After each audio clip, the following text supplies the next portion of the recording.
നമുക്ക് ലാന്തനോയിഡ്സിന്റെ ചില പ്രോപ്പർട്ടീസ് പഠിക്കാം. അതായത് ഓക്സിഡേഷൻ സ്റ്റേറ്റ്. ലാന്തനോയിഡ്സിന്റെ കോമൺ ഓക്സിഡേഷൻ സ്റ്റേറ്റ് ആണ് +3. മിക്കവാറുമുള്ള എല്ലാ ലാന്തനോയിഡ്സും കാണിക്കുന്ന ഓക്സിഡേഷൻ സ്റ്റേറ്റ് ആണ് +3. എന്നാൽ ചില എലമെന്റ്സ് മാത്രം +2 ഓക്സിഡേഷൻ സ്റ്റേറ്റ് കാണിക്കുന്നു, +4 ഓക്സിഡേഷൻ സ്റ്റേറ്റ് കാണിക്കുന്നു.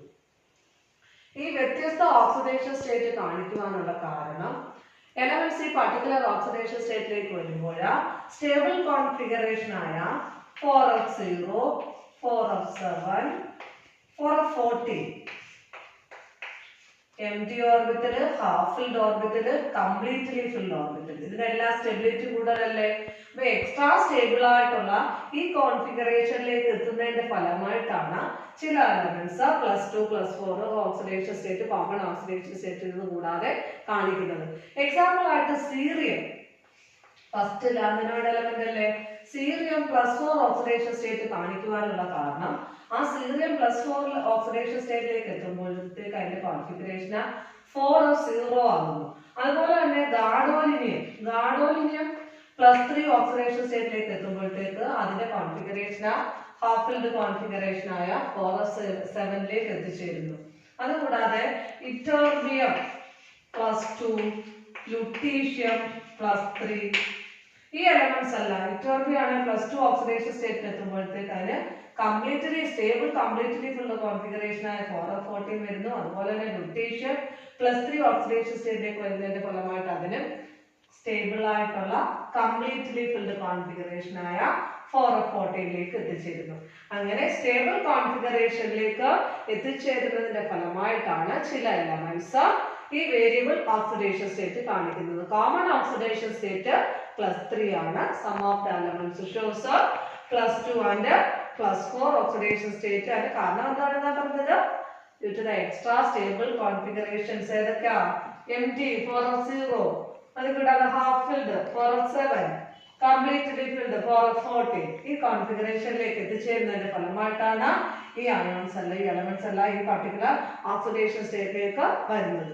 മനസ്സിലായല്ലോ? അപ്പൊ ഓക്സിഡേഷൻ സ്റ്റേറ്റിനെ കുറിച്ച് എന്താണ് പറഞ്ഞതെന്ന് ജനറൽ ക്യാരക്ടറിസ്റ്റിക്സ് ശ്രദ്ധിക്കുക. എല്ലാ ലാന്തനോയിഡ്സും സിൽവറി വൈറ്റ് കളറുള്ള സോഫ്റ്റ് മെറ്റൽസ് ആണ്. സിൽവർ വൈറ്റ് കൂടെ കലർന്ന സിൽവറി വൈറ്റ് കളറുള്ള സോഫ്റ്റ് ആയിട്ടുള്ള മെറ്റൽസ് ആണ് ലാന്തനോയിഡ്സ്. എന്നാൽ അറ്റോമിക് നമ്പർ ഇൻക്രീസ് ചെയ്യുന്നതിനനുസരിച്ച് അതിന്റെ ഹാർഡിനെസ്സും ഇൻക്രീസ് ചെയ്യുന്നു.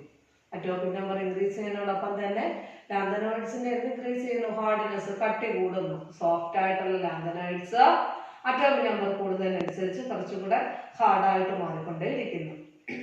ഇനി ലാന്തനോയിഡ്സ് മെറ്റൽസ് ആണെന്ന് പറഞ്ഞല്ലോ. മെറ്റലിന്റെ ഏറ്റവും ഇമ്പോർട്ടന്റ് ആയിട്ടുള്ള പ്രത്യേകത എന്താണ്? നല്ല കണ്ടക്ടേഴ്സ് ആണ് അല്ലേ. അതുകൊണ്ട് തന്നെ ലാന്തനോയിഡ്സും ഹീറ്റിന്റെയും ഇലക്ട്രിസിറ്റിയുടെയും നല്ല കണ്ടക്ടേഴ്സ് ആയിരിക്കും. അതായത് ഹീറ്റ് ഈസി ആയിട്ട് കടത്തി വിടുന്നു, ഇലക്ട്രിസിറ്റി ഈസി ആയിട്ട് കടത്തി വിടുന്നു. Therefore, lanthanoids are good conductors of heat and electricity. അതുകൂടാതെ ലാന്തനോയിഡ് അയോൺസ്, ചില ലാന്തനോയിഡ് അയോൺസ് കളർ കാണിക്കുന്നു. നമ്മൾ ട്രാൻസിഷൻ മെറ്റൽസ് പഠിച്ചപ്പോൾ പറഞ്ഞില്ലേ, ട്രാൻസിഷൻ മെറ്റൽ അയോൺസ് കളർ കാണിക്കാനുള്ള കാരണം എന്തായിരുന്നു? DD ട്രാൻസിഷൻ മൂലമായിരുന്നു അല്ലേ. ഒരു d ഓർബിറ്റൽ വേറെ d ഓർബിറ്റലിലേക്ക് ഇലക്ട്രോൺ പ്രൊമോട്ട് ചെയ്യുന്ന മൂലമാണ് ട്രാൻസിഷൻ മെറ്റൽ അയോൺസ് കളർ കാണിച്ചത്. ഇവിടെ അതുപോലെ തന്നെ FF ട്രാൻസിഷൻ കാരണം ഒരു F ഓർബിറ്റലിൽ നിന്നും വേറെ F ഓർബിറ്റലിലേക്ക് ഇലക്ട്രോൺസ് പ്രൊമോട്ട് ചെയ്യുന്നതിന്റെ ഫലമായിട്ടാണ് ഈ ലാന്തനോയിഡ് അയോൺസ് കളർ കാണിക്കുന്നത്. ഇനി ഹാഫ് ഫിൽഡ് F ഓർബിറ്റൽസ് ഉള്ള ലാന്തനോയിഡ് അയോൺസ് മാത്രമേ കളർ കാണിക്കുന്നുള്ളൂ. ട്രാൻസിഷൻ മെറ്റൽസ് ആയിരുന്നെങ്കിൽ ഹാഫ് ഫിൽഡ് D ഓർബിറ്റൽസ് ഉള്ളവ മാത്രമേ കാണിക്കത്തുള്ളായിരുന്നു അല്ലേ. അതുകൊണ്ട് തന്നെ 4d0 വരുമ്പോഴേ അല്ലെങ്കിൽ d0 കോൺഫിഗറേഷൻ വരുമ്പോഴോ d കംപ്ലീറ്റ്ലി ഫിൽഡ് ആകുമ്പോൾ d ആകുമ്പോൾ 10 അല്ലേ. d10 കോൺഫിഗറേഷൻ വരികയാണെങ്കിൽ അവ കളർലെസ് അല്ലായിരുന്നു. അതേപോലെ ഇവിടെയും പാർഷ്യലി ഫിൽഡ് F ഓർബിറ്റൽ അല്ലെങ്കിൽ ഹാഫ് ഫിൽഡ് F ഓർബിറ്റൽസ് ഉള്ള ലാന്തനോയിഡ് അയോൺസ് മാത്രമേ കളർ കാണിക്കുന്നുള്ളൂ. അതായത് f4f0 കളർ കാണിക്കുമോ? ഇതിനകത്തോട്ട് ഹാഫ് ഫിൽഡ് F ഓർബിറ്റലാണ്. അതുപോലെ തന്നെ 4f14 അത് കളർ കാണിക്കുമോ? അതായത് സീറിയം +4ന് 4f0 കോൺഫിഗറേഷൻ ആണ്, അതിന് പാർഷ്യലി ഫിൽഡ് എഫ് ഓർബിറ്റൽ ഇല്ലാത്തതുകൊണ്ട് അത് കളർലെസ് ആയിരിക്കും. അതേപോലെ തന്നെ ഇറ്റോർബിയം +2 ലുട്ടീഷ്യം 3+2 ഒക്കെ കളർലെസ് ആയിരിക്കും. കാരണം അതില 414 കോൺഫിഗറേഷൻ ആണ് ഈ രണ്ട് അയോൺസിന്. അതുകൊണ്ട് എന്തില്ല, ഹാഫ് ഫിൽഡ് എഫ് ഓർബിറ്റൽ ഉണ്ടോ ഇല്ല. 7 ഓർബിറ്റലും കംപ്ലീറ്റ്ലി ഫിൽഡ് ആണ്. എഫിലെ എഫ് സബ്ഷെല്ലിലെ 7 ഓർബിറ്റൽസിലും 2 ഇലക്ട്രോൺസ് വീതം ഫില്ല് ചെയ്യുമ്പോഴല്ലേ 14 വരുന്നത്. അതുകൊണ്ട് ഈ രണ്ട് അയോൺസും കളർലെസ് ആയിരിക്കും. മനസ്സിലായോ? ഗാഡോലിനും +3 കളർ കാണിക്കത്തില്ലേ, അതിനകത്ത് പാർഷ്യലി ഫിൽഡ് ഓർബിറ്റൽ ഉണ്ട്. മനസ്സിലായോ?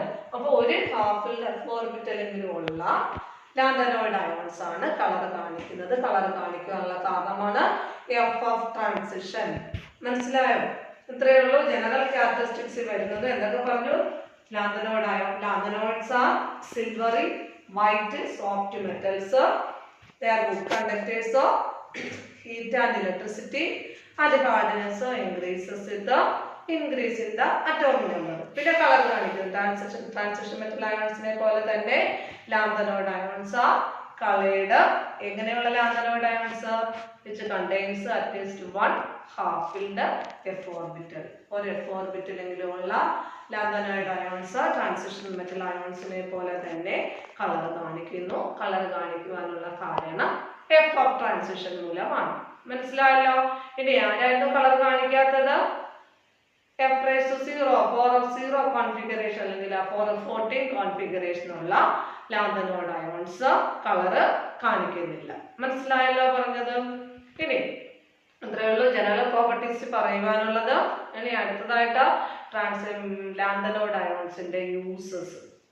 ലാന്തനോയിഡ് അയോൺസ് പ്ലേറ്റുകൾ, പൈപ്പുകൾ ഒക്കെ നിർമ്മിക്കാനായിട്ട് യൂസ് ചെയ്യുന്ന, അലോയ് സ്റ്റീൽ ഉണ്ടാക്കാനായിട്ട് യൂസ് ചെയ്യുന്നു. അതാണ് ഇമ്പോർട്ടൻ്റ് ആയിട്ടുള്ള ഒരു യൂസ്. ലാന്തനോയിഡ് അയോൺസിന്റെ വളരെ ഇമ്പോർട്ടൻ്റ് ആയിട്ടുള്ള ഒരു യൂസ് ആണ് പ്ലേറ്റ്സും പൈപ്പ്സും നിർമ്മിക്കുവാനുള്ള അലോയ് സ്റ്റീൽ പ്രൊഡ്യൂസ് ചെയ്യാൻ വേണ്ടിയിട്ട് ഇത് യൂസ് ചെയ്യുന്നു. അതുകൂടാതെ ലാന്തനോയിഡ്സിന്റെ ഒരു ഇമ്പോർട്ടൻ്റ് അലോയ് ആണ് മിഷ് മെറ്റൽ. ഈ മിഷ് മെറ്റൽ ഉണ്ടാക്കുവാനായിട്ട് യൂസ് ചെയ്യുന്നത്. മിഷ് മെറ്റൽ എന്ന് വെച്ചാൽ ലാന്തനോയിഡ് അയോൺസിന്റെ ലാന്തനോയിഡ് അയോൺസ് അല്ല, ലാന്തനോയിഡ്സിന്റെ ഒരു അലോയ് ആണ്. അതിനകത്ത് ലാന്തനോയിഡ്സിനെ കൂടാതെ സൾഫർ ഉണ്ടായിരിക്കും, അലൂമിനിയം ഉണ്ടായിരിക്കും, കാൽസ്യം, കാർബൺ. ഈ 4 എലമെന്റ്സിന്റെ കുറച്ച് അളവ് ഉണ്ടായിരിക്കും ലാന്തനോയിഡ് അയോൺസിനെ കൂടാതെ. ആ അയോണിനെ പറയുന്ന പേരാണ് മിഷ് മെറ്റൽ. ഈ മിഷ് മെറ്റൽ ഉണ്ടാക്കാനായിട്ട് യൂസ് ചെയ്യുന്നു. ആദ്യം പറഞ്ഞ യൂസ് ഏതായിരുന്നു? ആദ്യം പറഞ്ഞ യൂസ്? ലാന്തനോയിഡ്സ് എന്ത് നിർമ്മിക്കാനായിട്ട് യൂസ് ചെയ്യുന്നു? അലോയ് സ്റ്റീൽ നിർമ്മിക്കാനായിട്ട് യൂസ് ചെയ്യുന്നു. ഇത്രയേ ഉള്ളൂ ലാന്തനോയിഡ്സിനെ കുറിച്ച് പറയാൻ. ഇനി അടുത്തത് ഏതാ?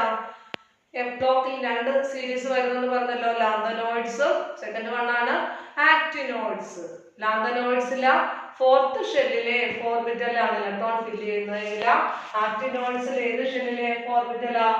5th ഷെല്ലിലെ എഫ് ഓർബിറ്റലായിരിക്കും ഇലക്ട്രോൺസ് ഫില്ല് ചെയ്യുന്നത്. ആക്ടീനിയത്തിന് ശേഷം പീരിയോഡിക് ടേബിള് താഴെ കാണുന്ന സെക്കൻഡ് റോയില് ആക്ടീനിയത്തിന് ശേഷം വരുന്ന 14 എലമെന്റ്സ് ആണ്. തോറിയം മുതൽ ലോറൻഷ്യം വരെയുള്ള 14 എലമെന്റ്സ് ചേരുന്നതാണ് ആക്ടിനോയിഡ് സീരീസ്. ആക്ടിനോയിഡ് സീരീസിന്റെ പ്രത്യേകതയാണ് 5th ഷെല്ലിലെ എഫ് ഓർബിറ്റൽ ആയിരിക്കും ലാസ്റ്റ് ഇലക്ട്രോൺസ് ഫില്ല് ചെയ്യുന്നത്. മനസ്സിലായോ? അപ്പൊ അതിന്റെ ജനറൽ ഇലക്ട്രോണിക് കോൺഫിഗറേഷൻ നമുക്ക് എങ്ങനെ എഴുതാം?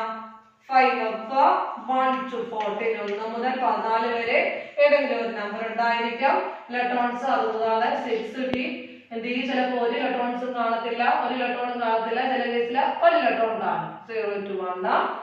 എന്നാൽ ഔട്ടർ മോസ്റ്റ് ഷെല്ലിലെ എസ് ഓർബിറ്റൽ കംപ്ലീറ്റ്ലി ഫിൽഡ് ആയിരിക്കും. ഇതാണ് ആക്ടിനോയിഡ്സിന്റെ general outer electronic configuration. 5f14 1 to 14, 6d 0 to 1, 7s 2. മനസ്സിലായോ? ഇതിന്റെ നമുക്ക് ആദ്യമായിട്ട് പറയാനുള്ള ഓക്സിഡേഷൻ സ്റ്റേറ്റ് ആണ്. ആക്ടിനോയിഡ്സിന്റെ ഓക്സിഡേഷൻ സ്റ്റേറ്റും കോമൺ ഓക്സിഡേഷൻ സ്റ്റേറ്റും ലാന്തനോയിഡ്സിന്റെ കൂട്ട് തന്നെ കോമൺ ഓക്സിഡേഷൻ സ്റ്റേറ്റ് +3 ആണ്. ലാന്തനോയിഡ്സിന്റെ കോമൺ ഓക്സിഡേഷൻ സ്റ്റേറ്റ് +3 അല്ലായിരുന്നോ? ഇവിടെ അതുപോലെ തന്നെ ആക്ടിനോയിഡ്സിന്റെ കോമൺ ഓക്സിഡേഷൻ സ്റ്റേറ്റ് എത്രയാണ്? +3 ആണ്. എന്നാൽ +4 +5 +6 +7 ഇത്രയും ഓക്സിഡേഷൻ സ്റ്റേറ്റ് കൂടെ ചില കേസിലെ ചില എലമെന്റ്സ് കാണിക്കുന്നുണ്ട്. ഇതിന്റെ കാരണം ഇങ്ങോട്ട് ശ്രദ്ധിക്കുക, ഈ 6d 7s ഓർബിറ്റൽസിന്റെ energy almost similar ആണ്, വലിയ ഡിഫറൻസ് ഇല്ലാത്തതുകൊണ്ട് ഈ ഇലക്ട്രോൺസുകളും കൂടെ ബോണ്ടിങ്ങിൽ പങ്കെടുക്കുന്നതിന്റെ ഫലമായിട്ട് F ഇലക്ട്രോൺസ് കൂടാതെ ഡിയിലെ എസിലെ ഇലക്ട്രോൺസ് ബോണ്ടിങ്ങിൽ പങ്കെടുക്കുന്നതിന്റെ ഫലമായിട്ടാണ് ഈ ഇത്രയും ഓക്സിഡേഷൻ സ്റ്റേറ്റ്സുകൾ ഏത് കാണിക്കുന്നത്, ആക്ടിനോയിഡ് എലമെന്റ്സ് കാണിക്കുന്നത്. മനസ്സിലായോ എന്തുകൊണ്ടാണ്? വ്യത്യസ്ത കോമൺ ഓക്സിഡേഷൻ സ്റ്റേറ്റ് +3 ആണെങ്കിൽ കൂടിയും വേരിയബിൾ ഓക്സിഡേഷൻ സ്റ്റേറ്റ് ആയ +4 തൊട്ട് +7 വരെ കാണിക്കുവാനുള്ള റീസൺ ആണ് ഞാൻ പറഞ്ഞത്. ആ 6d ഇലക്ട്രോൺസും 7s ഇലക്ട്രോൺസും 5f ഇലക്ട്രോൺസും കൂടാതെ ബോണ്ടിങ്ങിൽ പങ്കെടുക്കുന്നു. കാരണം they have almost comparable energy. അവർക്ക് ഏകദേശം ഒരേപോലെ വലിയ വ്യത്യാസം കാണത്തില്ല, എനർജി സെയിം എനർജി അല്ല, ചെറിയ വ്യത്യാസമേ കാണത്തുള്ളൂ എനർജിയിൽ. അതുകൊണ്ട് ആ ഇലക്ട്രോൺസും കൂടെ ബോണ്ടിങ്ങിൽ പങ്കെടുക്കുന്നത് കൊണ്ടാണ് അവ ഈ വ്യത്യസ്ത ഓക്സിഡേഷൻ സ്റ്റേറ്റ് കാണിക്കുന്നത്. ഇനി നമ്മുടെ ലാന്തനോയിഡ്സിലെ വളരെ ഇമ്പോർട്ടന്റ് ആയിട്ടുള്ള ഒരു ടേം പറഞ്ഞായിരുന്നു, ലാന്തനോയിഡ് കൺട്രാക്ഷൻ അല്ലേ.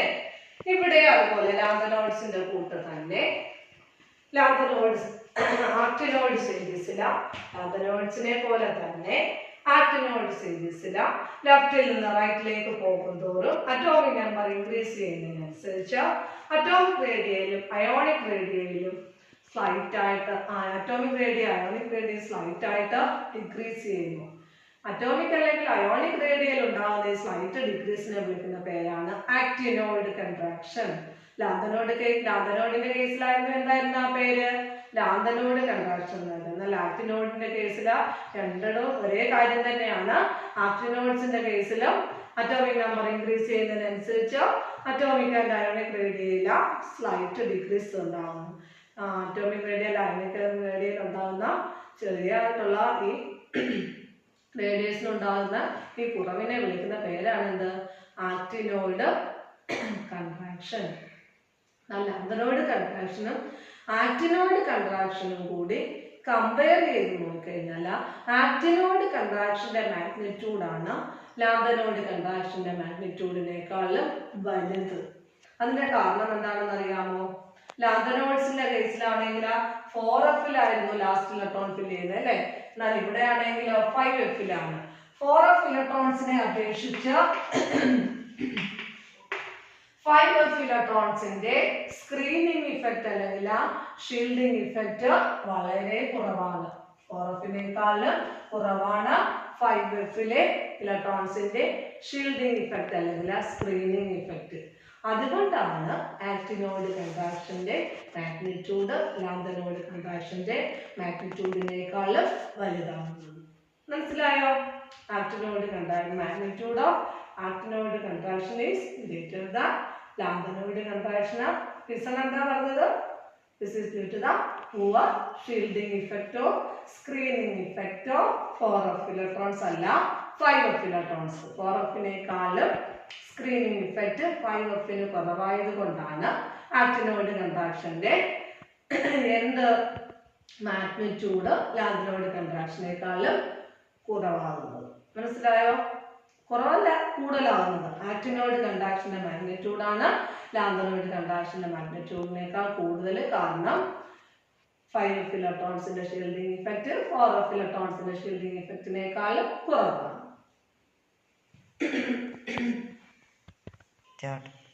ഇനി നമുക്ക് പഠിക്കാനുള്ളത് ആക്ടിനോയിഡ്സിന്റെ യൂസസ് ആണ്. 2-3 എലമെന്റ്സിന്റെ യൂസേ ഉള്ളൂ. തോറിയത്തിന്റെ ഇമ്പോർട്ടന്റ് ആയിട്ടുള്ള യൂസ് നിങ്ങൾക്ക് അറിയാമായിരിക്കും. ക്യാൻസറിന്റെ ട്രീറ്റ്മെന്റ് യൂസ് ചെയ്യുന്നതാണ് ആക്ടിനോയിഡ് എലമെന്റ് ആയ തോറിയം. അതുകൂടാതെ തോറിയം അറ്റോമിക് റിയാക്ടേഴ്സിൽ യൂസ് ചെയ്യുന്നുണ്ട്. അതേപോലെ തന്നെ പ്ലൂട്ടോണിയം വേറൊരു ആക്ടിനോയിഡ് എലമെന്റ് ആണ് പ്ലൂട്ടോണിയം. ആ പ്ലൂട്ടോണിയം അറ്റോമിക് റിയാക്ടേഴ്സിൽ യൂസ് ചെയ്യുന്നുണ്ട്, ആറ്റം ബോംബിൽ യൂസ് ചെയ്യുന്നുണ്ട് ഫ്യൂവലായിട്ട്. ആറ്റം ബോംബിലും അറ്റോമിക് റിയാക്ടേഴ്സിന് ഫ്യൂവലായിട്ട് ഏത് യൂസ് ചെയ്യുന്നു? യുറേനിയം ആണോ? അല്ല, പ്ലൂട്ടോണിയം യൂസ് ചെയ്യുന്നു. ഇനി വേറെ എലമെന്റ് ആണ് യുറേനിയം. ആ യുറേനിയം ന്യൂക്ലിയർ ഫ്യൂവലായിട്ട് യൂസ് ചെയ്യുന്നു. ഇത് മൂന്നുകൾ ഇമ്പോർട്ടൻ്റ് ആയിട്ട് പഠിക്കാനുള്ളത്. തോറിയം ക്യാൻസറിന്റെ ട്രീറ്റ്മെന്റ് അറ്റോമിക് റിയാക്ടേഴ്സിൽ യൂസ് ചെയ്യുന്നു. പ്ലൂട്ടോണിയം എവിടെയൊക്കെ യൂസ് ചെയ്യുന്നു? ഫ്യൂവലായിട്ട് ആറ്റം ബോംബിലും അതുകൂടാതെ അറ്റോമിക് റിയാക്ടേഴ്സിൽ യൂസ് ചെയ്യുന്നു. പിന്നെ ന്യൂക്ലിയർ ഫ്യൂവലായിട്ട് യൂസ് ചെയ്യുന്നതാണ് അടുത്ത ആക്ടിനോഡ് എലമെന്റ് ആയ ഏത് യുറേനിയം. മനസ്സിലായോ? ഇനി നമുക്ക് ആക്ടിനോഡ്സിന്റെ ലാന്തനോഡ്സിന്റെ പ്രോപ്പർട്ടീസിന്റെ ഒരു കമ്പാരിസൺ ആണ് പഠിക്കുന്നത്. ആക്ടിനോഡ്സിന്റെ ലാന്തനോഡ്സിന്റെ പ്രോപ്പർട്ടിയിലുള്ള കമ്പാരിസൺ ശ്രദ്ധിക്കുക. മാഗ്നറ്റിക് പ്രോപ്പർട്ടീസ് തന്നെ എടുക്കാം. ലാന്തനോഡ്സിന്റെ മാഗ്നറ്റിക് പ്രോപ്പർട്ടിയേക്കാളും കൂടുതൽ കോംപ്ലിക്കേറ്റഡ് ആയിരിക്കും ആക്ടിനോഡ്സിന്റെ magnetic properties. Magnetic properties of actinodes are more complicated അല്ലെങ്കിൽ more complex than lanthanodes. അതുകൂടാതെ ലാന്തനോഡ് എലമെന്റ്സ് ലെസ് ബേസിക് ആണ്, ബേസിസിറ്റി കുറവായിരിക്കും. എന്നാൽ ആക്ടിനോഡ് എലമെന്റ്സിന്റെ ബേസിറ്റി എന്തിനേക്കാളും കൂടുതലായിരിക്കും? ലാന്തനോഡ്സിനേക്കാളും കൂടുതലായിരിക്കും. ലാന്തനോഡ്സിന്റെ ബേസിസിറ്റി കുറവായിരിക്കും. ലാന്തനോഡ് കോമ്പൗണ്ട്സിന്റെ ബേസിസിറ്റി കുറവായിരിക്കും. ആക്ടിനോഡ് കോമ്പൗണ്ട്സിന്റെ ബേസിസിറ്റി കൂടുതലായിരിക്കും. അതുകൂടാതെ കോംപ്ലക്സസ് ഫോം ചെയ്യാനുള്ള ടെൻഡൻസി ആക്ടിനോഡ്സ് ആയിരിക്കും കൂടുതൽ.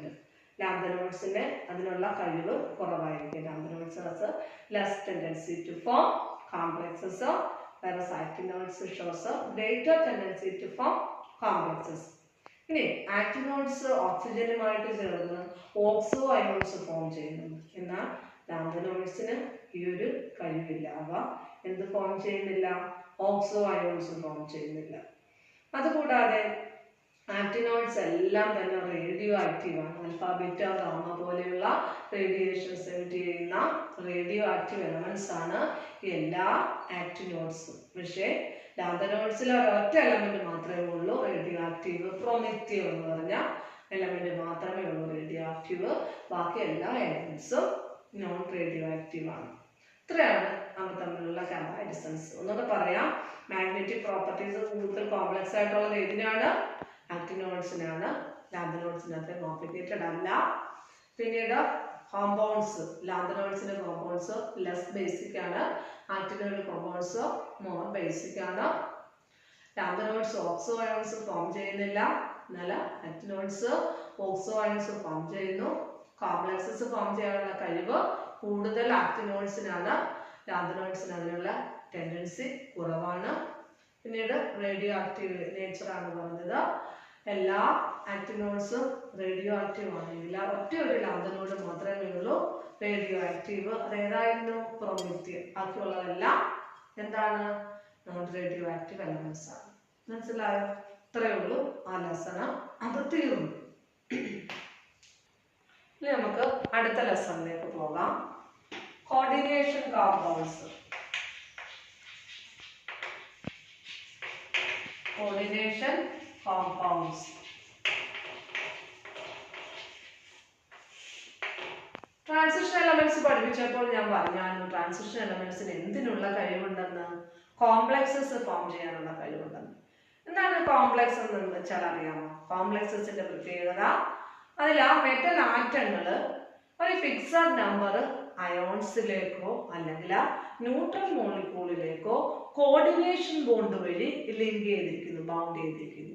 അങ്ങനെയുള്ള കോംപ്ലക്സസിനെ വിളിക്കുന്ന പേരാണ് കോർഡിനേഷൻ കോമ്പൗണ്ട്സ് അല്ലെങ്കിൽ സിംപിളി കോംപ്ലക്സസ് എന്ന് വിളിക്കുന്നു.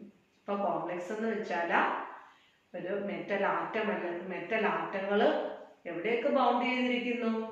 ഒരു നിശ്ചിത എണ്ണം അയോൺസിലേക്ക് ബൗണ്ട് ചെയ്തിരിക്കുന്നു. അതെല്ലാം നിശ്ചിത എണ്ണം ന്യൂട്രൽ മോളിക്യൂളിലേക്ക് ഏത് ബോണ്ട് വഴി?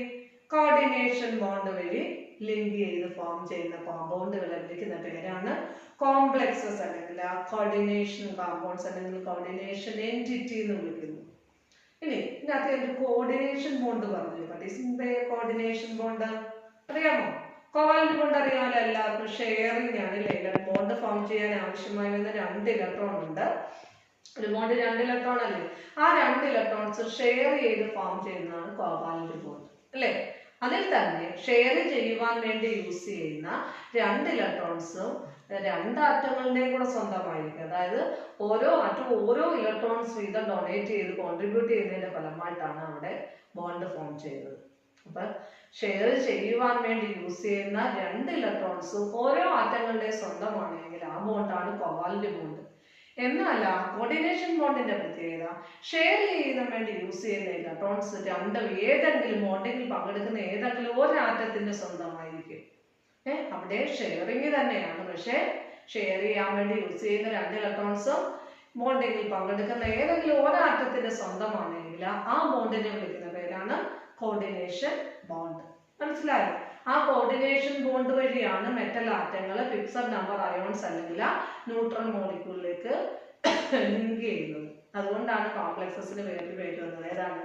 കോർഡിനേഷൻ കോംപ്ലക്സസ് എന്ന് പേര് വന്നത്. ഈ ലെസണിൽ നമുക്ക് കോർഡിനേഷൻ കോംപ്ലക്സുകളെ കുറിച്ചാണ് പഠിക്കുവാനുള്ളത്. അതിന്റെ സ്ട്രക്ചറും അതിനെക്കുറിച്ചുള്ള കുറെ കാര്യങ്ങളൊക്കെയാണ് പഠിക്കുവാനുള്ളത്. ആദ്യമായിട്ട് നമുക്ക് ഒരു കോർഡിനേഷൻ കോമ്പൗണ്ടിനെ പരിചയപ്പെടാം. ഇങ്ങോട്ട് നോക്കുക. നിക്കൽ ടെട്രാ കാർബണൈല,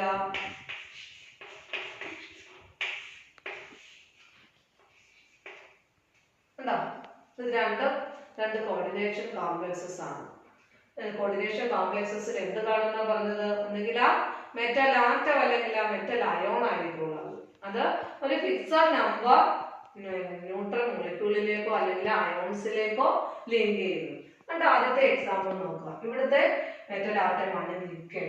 ഈ നിക്കൽ എന്ന metal atom carbon monoxide, CO carbon monoxide അല്ലേ, 4 കാർബൺ മോണോക്സൈഡ് എന്ന ന്യൂട്രൽ മോളിക്യൂൾസിലേക്ക് കോർഡിനേഷൻ ബോണ്ട് വഴി ലിങ്ക് ചെയ്തിരിക്കുന്നു. മനസ്സിലായോ? ഇവിടെ ആണെങ്കിൽ സെൻട്രൽ ആറ്റമാണ് പലേഡിയം. ഇവിടെ മെറ്റൽ അയോൺ ആയിരിക്കും വരുന്നത്. എങ്ങനെയാണ് അയോൺ വരുന്നത് നമുക്ക് പിന്നെ പറയാം. അപ്പൊ മെറ്റൽ അയോണായ പലേഡിയം 4 ക്ലോറൈഡ് അയോണിലേക്ക്, Cl- ക്ലോറൈഡ് അല്ലേ, 4 ക്ലോറൈഡ് അയോണിലേക്ക് കോർഡിനേഷൻ ബോണ്ട് വഴി ലിങ്ക് ചെയ്താണ് ഈ കോംപ്ലക്സ് ഫോം ചെയ്യുന്നത്. ആദ്യത്തെ കോംപ്ലക്സ് നോക്കിയത് ചാർജ് ഉണ്ടോ? ഇല്ലല്ലോ. അപ്പൊ ഇതൊരു ന്യൂട്രൽ കോമ്പൗണ്ട് ആണ് ഈ കോംപ്ലക്സ് അല്ലേ. എന്നാൽ ഇതോ 2- 2 നെഗറ്റീവ് ചാർജ് ഉണ്ട് അല്ലേ. അതുകൊണ്ട് അതെന്താണ്?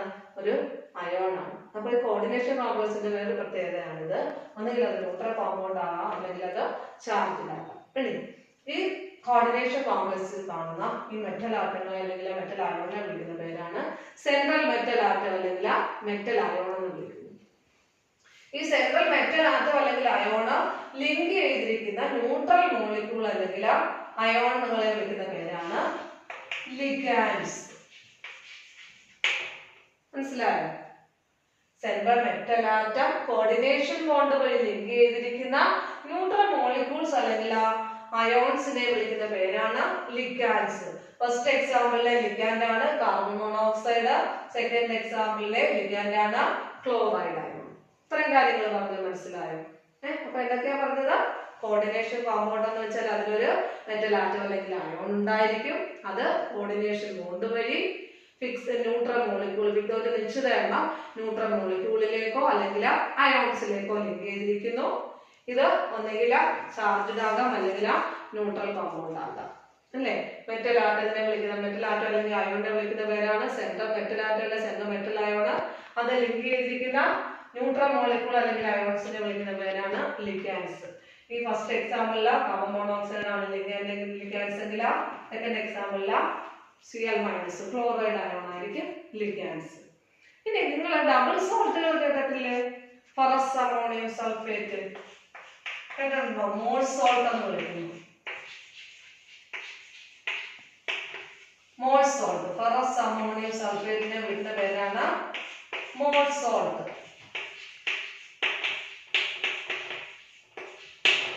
ഇതൊരു ഡബിൾ സോൾട്ട് ആണ്. ഇതൊരു കോംപ്ലക്സ് ആണ്. വേറൊരു കോംപ്ലക്സ് എഴുതുന്നതാണ് A3Fe3CN6. ആദ്യം എഴുതിയിരിക്കുന്നത് ഒരു ഡബിൾ സോൾട്ടും രണ്ടാമത് എഴുതിയിരിക്കുന്നത് ഒരു കോംപ്ലക്സും ആണ്. ഇത് തമ്മിലുള്ള വ്യത്യാസം എന്താണെന്ന് അറിയാമോ? ഈ ഡബിൾ സോൾട്ടുകൾ വെള്ളത്തിൽ ലയിക്കുമ്പോൾ, വാട്ടർ ഡിസോൾവ് ചെയ്യുമ്പോൾ അത് കംപ്ലീറ്റ് ആയിട്ട് വിഘടിച്ച് സിമ്പിൾ അയോണുകളായിട്ട് മാറും. എക്സാമ്പിൾ ആയിട്ട് ആദ്യം എഴുതിയ ഡബിൾ സോൾട്ട് ആയ മോൾ സോൾട്ട് വാട്ടർ ലയിക്കുകയാണെങ്കിൽ അത് വിഘടിച്ചിട്ട് ഫെറസ് അയോൺ ഫോം ചെയ്യും, സൾഫേറ്റ് അയോൺ ഫോം ചെയ്യും, അമോണിയം അയോൺ ഫോം ചെയ്യും, H+OH- ഇത്രയും സിമ്പിൾ അയോൺസ് ആയിട്ടാണ് ഫോം ചെയ്യും. എന്നാൽ കോംപ്ലക്സസിന്റെ പ്രത്യേകത അത് വാട്ടർ ഡിസോൾവ് ചെയ്യുമ്പോൾ കംപ്ലീറ്റ് ആയിട്ട് സിംഗിൾ അയോൺ ആയിട്ട് മാറുന്നില്ല. എക്സാമ്പിൾ ഇത് പൊട്ടാസ്യം പെറോസൈനൈഡ് എന്ന ഈ കോംപ്ലക്സ് വാട്ടർ ഡിസോൾവ് ചെയ്യുകയാണെങ്കിൽ അത് potassium ion 3 potassium ion simple ion form ചെയ്യുന്നു എന്നാൽ അടുത്തത് ഒരു കോംപ്ലക്സ് അയോൺ ആയിരിക്കും ഫോം ചെയ്യുന്നത് FeCl6 3- എന്ന കോംപ്ലക്സ് അയോൺ ആണ് ഫോം ചെയ്യുന്നത്. അല്ലാതെ ഇവിടെ ഫെറിക് അയോണും സയനൈഡ് അയോണായിട്ടും അത് മാറത്തില്ല. അപ്പൊ കംപ്ലീറ്റ് ആയിട്ട് സിമ്പിൾ അയോണായിട്ട് മാറുന്നില്ല കോർഡിനേഷൻ കോംപ്ലക്സസ് വാട്ടർ ഡിസോൾവ് ചെയ്യുമ്പോൾ. എന്നാൽ ഡബിൾ സോൾട്ടുകൾ കംപ്ലീറ്റ് വാട്ടർ ഡിസോൾവ് ചെയ്യുമ്പോൾ സിമ്പിൾ സോൾട്ടുകളായിട്ട് മാറുന്നു. അതാണ് ഡബിൾ സോൾട്ടുകളും കോർഡിനേഷൻ കോംപ്ലക്സും തമ്മിലുള്ള ഡിഫറൻസ്. ഇനി നമുക്ക് കോർഡിനേഷൻ കോംപ്ലക്സിനെ കുറിച്ചൊക്കെ ഡീറ്റെയിൽഡ് ആയിട്ട് അടുത്ത ക്ലാസ്സിൽ പഠിക്കാം. ഇത്രയും കാര്യങ്ങൾ പറഞ്ഞാൽ മനസ്സിലായില്ലേ? ഈ കാര്യങ്ങളെല്ലാം ഓർത്തിരുന്നോണ്ടാണ് ഞാൻ കോർഡിനേഷൻ കോംപ്ലക്സസ് പഠിപ്പിക്കാം. കോർഡിനേഷൻ കോംപ്ലക്സിന്റെ ബാക്ക് പഠിപ്പിക്കുമ്പോൾ ഈ പറഞ്ഞ കാര്യങ്ങളെല്ലാം ഓർമ്മ വേണം. സെന്റർ മെറ്റൽ ആറ്റോ അല്ലെങ്കിൽ മെറ്റൽ അയോൺ എന്താണെന്ന് ഏതാണെന്ന് ഓർമ്മ വേണം. ലിഗാൻഡ്സ് എന്താണെന്ന് ഓർമ്മ വേണം. മനസ്സിലായോ? ഓക്കെ, ഇത് ശരിയാണെങ്കിൽ ബാക്കി അടുത്ത ക്ലാസ്സിൽ എടുക്കാം.